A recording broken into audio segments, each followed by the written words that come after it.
Hi, good morning. So ಇವತ್ತು ಒಂದು ಮೂವಿಗೆ ಹೋಗೋಣ ಅಂತ ಹೇಳಿ ಡಿಸೈಡ್ ಮಾಡಿದ್ದೀನಿ. ಸೊ ಯಾವ ಮೂವಿ ಏನಿಲ್ಲ ಅಂತ ಆಗಲಿ ಹೇಳ್ತೀನಿ. ಸೊ ಬಿಫೋರ್ ದ್ಯಾಟ್ ಬೆಳಗ್ಗೆ ಎದ್ದು ಇವತ್ತು ರಜೆ ಇರೋದ್ರಿಂದ ಎಲ್ಲ ರೆಡಿಯಾಗಿ ಸ್ನಾನ ಮಾಡಿ ನಾವು planning to watch the movie. So ಯಾವ ಮೂವಿ ಏನು ರಿವ್ಯೂ ಸೊ ನೋಡೋಣ, ಡಿಸ್ಕ್ಲೇಮರ್ ಹಾಕಿ ರಿವ್ಯೂ ಮಾಡೋಣ.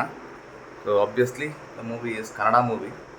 ಸೊ ಏನಂತ ನೋಡ್ತಾ ಹೋಗೋಣ. ಸೊ ಮಾರ್ನಿಂಗ್ ಬ್ರೇಕ್ಫಾಸ್ಟ್ ಏನಿತ್ತು ಅಂದರೆ ಬೆಳಗ್ಗೆ ಮಾಡಿರೋದೇ ರಾತ್ರಿ ಮಾಡ್ಕೊಂಡಿದ್ದೆ. ಸೊ ಅದೇ ಬ್ರೇಕ್ಫಾಸ್ಟ್ ಇರುತ್ತೆ, ಉಳಿದಿದೆ ಕಿಚಡಿ. ಸೊ ಇದೇ ನಮ್ಮದು ಬ್ರೇಕ್ಫಾಸ್ಟ್ ಇವಾಗ. ಸೊ ಮನೆಯಲ್ಲಿ ಊರಿಗೆ ಹೋಗಿದ್ದಾರೆ, ಸೊ ಎಲ್ಲ ನಾವೇ ಮಾಡ್ಕೋಬೇಕು. ಮನೆ ಕ್ಲೀನ್ ಮಾಡಬೇಕು, ಬಟ್ಟೆ ಇದು ವಾಷಿಂಗ್ ಮಿಷಿನಿಗೆ ಹಾಕಬೇಕು. ನೋಡಿ, ಇಲ್ಲಿ ವಾಷಿಂಗ್ ಮಿಷಿನಿಗೆ ಹಾಕಿ ಹಿಂಗೆ ಬಿಟ್ಟಿದ್ದೀನಿ. ಎಲ್ಲ ಮಡಚಬೇಕು, ಎಷ್ಟು ಸಾಧ್ಯ ಆಯಿತು ಅಷ್ಟು ಮಡಚಿ ಇಟ್ಟಿದ್ದೀನಿ, ರೈಟ್. ಸೊ ಹಿಂಗಿರ್ತವೆ, ಬ್ಯಾಚುಲರ್ಸ್ ರೂಮ್ ಥರನೇ ಇದೆ ಒಂಥರ. ಇವಾಗ ನನ್ನ ಮಗ ಹೋಗಿದ್ದಾನೆ ಊರಿಗೆ, ಈಸ್ ಎಂಜಾಯಿಂಗ್ ಲೈಕ್ ಎನಿಥಿಂಗ್. ನೋಡೋಣ ಮತ್ತೇನಲ್ಲಿ ಏನಾಗುತ್ತೆ ಅಂತ ಅಪ್ಡೇಟ್ ಹೇಳ್ತೀನಿ. So support Kannada movies. So ನೀವೆಲ್ಲ ಯಾವುದು ಕನ್ನಡ ರೀಸೆಂಟಾಗಿ ಮೂವಿ ನೋಡಿದ್ದೀರಾ ಅಂತ ಹೇಳಿ ಕಮೆಂಟ್ ಬಾಕ್ಸಲ್ಲಿ ಕಮೆಂಟ್ ಮಾಡಿ. So let see. ನಿನ್ನೆಯ ದಾಲ್ ಕಿಚಡಿ ಇವತ್ತಿನ ಪಲಾವ್ ಥರ ಆಗಿದೆ. So will enjoy this what ever the food. So ಹೆಚ್ಚು ತರಕಾರಿ ಅದನ್ನೆಲ್ಲ ಬಳಸಿ. ಸೊ ನನಗೆ ಚಪಾತಿ ರೊಟ್ಟಿ ಮಾಡ್ಕೊಳಕ್ಕೆ ಬರೋದಿಲ್ಲ, ಹಾಗಾಗಿ ನನಗೆ ಏನು ತಿಳಿತೋ ಅದನ್ನು ಮಾಡ್ಕೊಂಡಿದ್ದೀನಿ.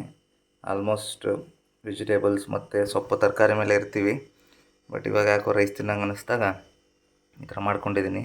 Okay, let's see. ನಾವು ಟಿಫನ್ ಮಾಡಿ ಹೋಗೋಣ. So let's enjoy the morning breakfast, very small breakfast. ಹೊರಡೋಣ. ಸಿಕ್ಕಾಬಟ್ಟೆ ಬಿಸಿಲಿದೆ, so cooling glass is must.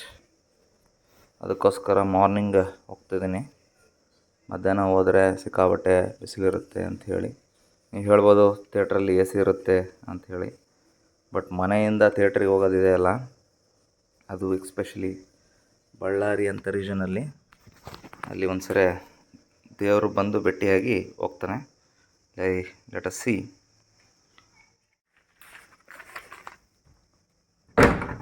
ಲೈಫಲ್ಲಿ ದುಡಿಯೋದು ಇದ್ದಿದ್ದೆ, ಮಾಡೋದಿದ್ದಿದ್ದೆ. ನಿಮಗೋಸ್ಕರ ನೀವು ಟೈಮ್ ಕೊಟ್ಕೊಳ್ಳಿ, ನಿಮಗೆ ಬೆನಿಫಿಟ್ ಆಗುತ್ತೆ. ನಿಮ್ಮನ್ನು ನೀವು ಕಂಡ್ಕೊಳ್ಳಿ.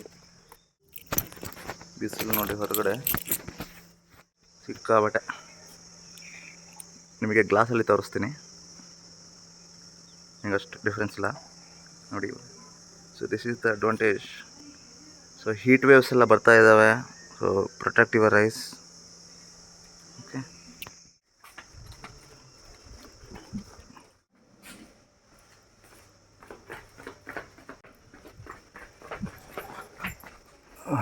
ಮೂವೀಸ್ ಭಾಳ ನೋಡೋದಿಲ್ಲ, ಬಟ್ ಅಲ್ಲಿ ನೋಡ್ಬೇಕಂತ ಫೀಲ್ ಆಗಿಬಿಡುತ್ತೆ. ಓಕೆ, ಬರ್ತಿದ್ದೀನಿ, ತೆಗಿತೀನಿ ಬೈಕ್ನ.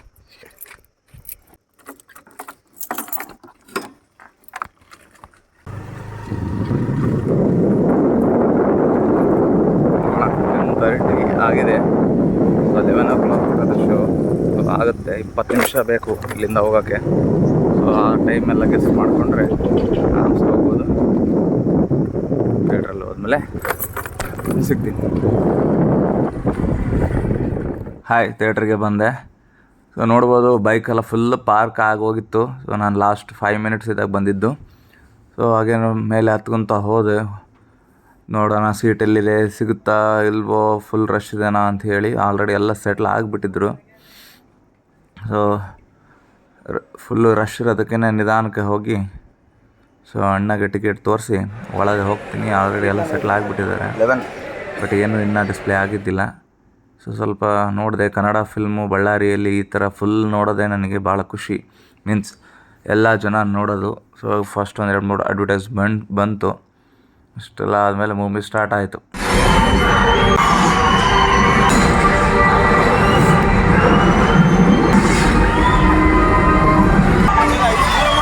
ಸೊ ಇಂಟರ್ವೆಲಲ್ಲಿ ಒಂದು ಪಫ್ ತಿಂತ ಮುಗೀತು. ಮೂವಿ ಮುಗಿದು ಹೊರ ಬರ್ತಾಯಿದ್ದೀನಿ. ಸೊ ಓವರಾಲ್ ಆಗಿ ನನಗೆ ಫಿಲ್ಮು ಇಷ್ಟ ಆಯಿತು. ಸೊ ಇದ್ರದ್ದು ಪ್ಲಸ್ಸು ಮೈನಸ್ಸು ಹೇಳ್ಬಿಡ್ತೀನಿ. ಪ್ಲಸ್ ಬಂದುಬಿಟ್ಟು story lineup, screen play, DOP, okay. So sentiment, brother sentiment ಎಲ್ಲ ಚೆನ್ನಾಗಿತ್ತು, ರೈಟ್. ಸೊ ಮೈನಸ್ ಅಂದರೆ ಒಂದೇ ಇರೋದು ನನಗೆ ಅನಿಸಿದ ಮಟ್ಟಿಗೆ, ರಕ್ತಪಾತ ಬಹಳ ಇದೆ. ಕೆಲವೊಂದು ಕಡೆಗೆ ಹೀರೋಯಿನ್ದು ಇರಿಟೇಟಿಂಗ್ ಅನಿಸುತ್ತೆ. ಅದು ಬಿಟ್ಟರೆ ಎಲ್ಲ ಫೈನ್. ಧ್ರುವ ಸರ್ಜಾ ಅವರು ಪಳಗಿದ್ದಾರೆ ಆ್ಯಕ್ಟಿಂಗಲ್ಲಿ, ಎಲ್ಲದಕ್ಕೂ ಸೈ. ಕಾಮಿಡಿಗೂ ಸೈ, ಓಕೆ.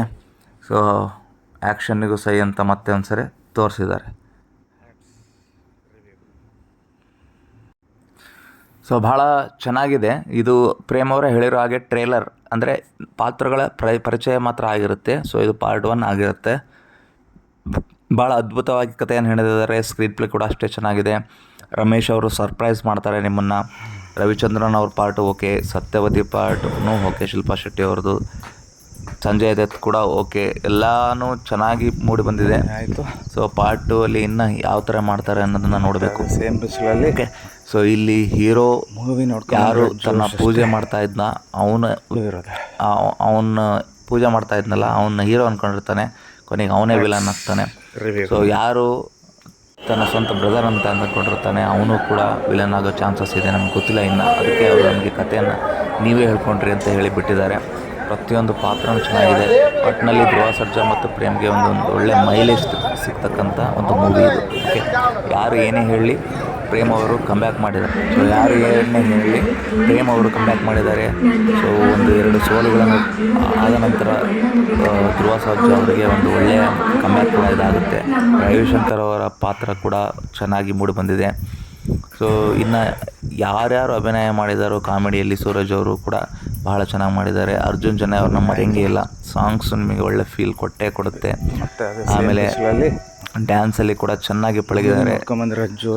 ಹೀರೋಯಿನ್ ಬಗ್ಗೆ ಹೇಳೋದು ಬೇಕಾಗಿಲ್ಲ, ಸ್ವಲ್ಪ ಡಿಫ್ರೆಂಟಾಗಿ ಚೆನ್ನಾಗೇ ಮಾಡಿದ್ದಾರೆ. ಬಟ್ ಇಬ್ಬರದು ಸ್ವಲ್ಪ ಕಿರಿಕಿರಿ ಆಗುತ್ತೆ. ರಕ್ತಪಾತ ಸ್ವಲ್ಪ ಕಡಿಮೆ ಇರಬೇಕಿತ್ತು. ರಕ್ತಪಾತ ಸ್ವಲ್ಪ ಕಡಿಮೆ ಇದ್ದರೆ ಇನ್ನು ಫ್ಯಾಮಿಲಿ ಎಂಟರ್ಟೈನರ್ ಆಗ್ತಿತ್ತು. ಸೊ ಇದು ಫ್ಯಾಮಿಲಿ ಎಂಟರ್ಟೈನರೇ ಕೂಡ ಈಗ. ಬಟ್ ಕೆಲವು ಕಡೆ A ಸರ್ಟಿಫಿಕೇಟ್ ಸುಮ್ಮನೆ ಕೊಟ್ಟಿಲ್ಲ ಈ ಮೂವಿಗೆ. ಪಕ್ಕಾ A ಸರ್ಟಿಫಿಕೇಟೇ ಅದು. A+ ಕೊಟ್ಟರು ನಡೀತಾ ಇತ್ತು. ಸೊ ಅಷ್ಟು ನಿಮಗೆ ಬ್ಲಡ್ ಶೇಡ್ ಕಾಣುತ್ತೆ, ಓಕೆನಾ. ಆ ಬ್ಲಡ್ ಶೇಡನ್ನು ಈ ಕತೆಗೆ ಅದು ಡಿಮ್ಯಾಂಡ್ ಮಾಡಿದೆ, ಹಾಗಾಗಿ ಮಾಡಿದ್ದಾರೆ, ಏನು ತೊಂದರೆ ಇಲ್ಲ. ಬಟ್ ಅದು ಒಂದನ್ನು ಬಿಟ್ಟು ನೀವು ನೋಡ್ತೀನಿ ಅಂದರೆ ಇದು ಫ್ಯಾಮಿಲಿ ಎಂಟರ್ಟೈನರ್ ಆಗಿರುತ್ತೆ. ಸೊ ಎಲ್ಲ ರೀತಿ ಕತೆ ಓಕೆ, ಚೆನ್ನಾಗಿದೆ, ಓಕೆ. ಸೊ ನೋಡೋಣ ನೆಕ್ಸ್ಟಲ್ಲಿ ಏನು ಮಾಡ್ತಾರೆ ಅಂತ ಹೇಳಿ. Prem's the showman, okay. So Dhruva ಅವ್ರಿಗೆ ಕ್ರೆಡಿಟ್ ಸಲ್ಲೇಬೇಕು. ಸೊ ನಟನೆಯನ್ನು ಚೆನ್ನಾಗಿ ಮಾಡಿದ್ದಾರೆ, ಓಕೆನಾ. ಇನ್ನು ಯಾರನ್ನ ಬಿಟ್ವಿ, ಮತ್ತು ಇದು ಅದನ್ನು ಯಾರು ಸೆಟ್ಸ್ ಹಾಕಿದಾರಲ್ಲ ಅವರು ಕೂಡ ಸಿಕ್ಕಾಬಟ್ಟೆ ಚೆನ್ನಾಗಿ ಹಾಕಿದ್ದಾರೆ. ಹಳೆ ಬೆಂಗಳೂರನ್ನು ನೆನಪಿಸ್ತಾರೆ, ಓಕೆ. ಮೇಕಿಂಗ್ ಎಲ್ಲ ಸೂಪರ್. ಒಂದು ಸರಿ ಹೋಗಿ ನೋಡಿ, ಒಂದು ಸರಿ ನೋಡುವಂಥ ಸಿನಿಮಾನೇ.